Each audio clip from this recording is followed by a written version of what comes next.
Hey, it's Mark Lanier with your video thought for the day. Finishing up our week of Psalms that I really like. Today is Psalm 144. Now that psalm begins with, "Blessed be the Lord, my rock, who trains my hands for war." Now think about that for a moment. I'm not a soldier in the sense of being in the military. By the way, hats off to all of the men and women of our military. Thank you for your service. But that's not me. And I don't think necessarily it was the psalmist, though I do love the illustration and the idea behind that passage. Let me explain why.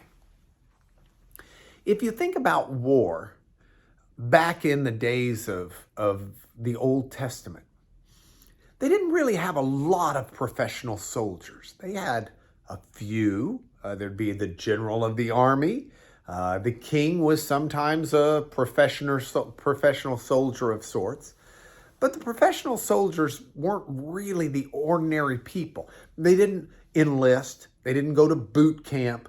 They didn't learn how to assemble or disassemble a rifle.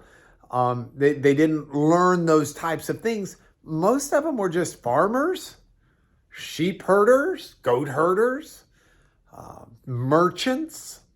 They were people with a civilian life who sometimes got pressed into military duty.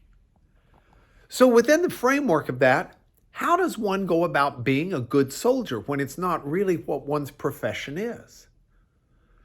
And the psalmist says, in that sense, "Blessed be the Lord my rock, who trains my hands for war."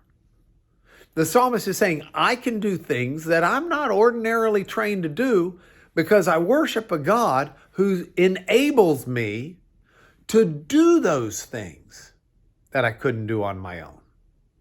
I really like that. I like that because while I'm not in the military, as a trial lawyer, I go to war. I fight for my clients. As a father, I go to war. I fight for my kids, even though they're adults now.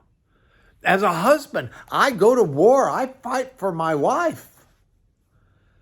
There are lots of areas that engage our attention that compel our need to be involved, to do something good.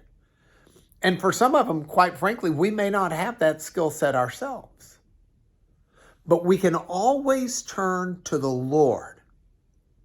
And we can do so with blessing in our voice because of confidence in our faith.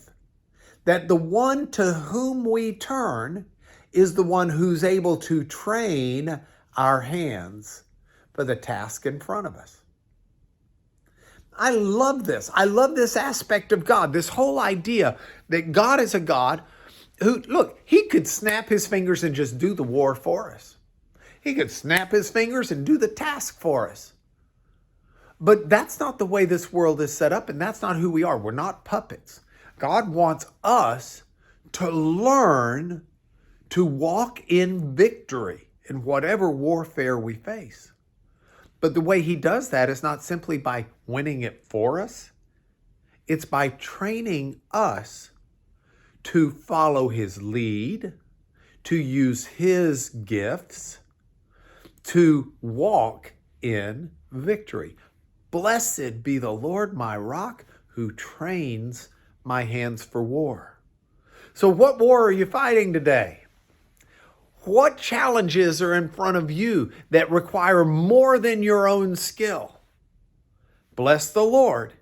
He'll get you ready to do what you need to do for him. That's our rock. I'll see you next week, but that's your video thought for the day.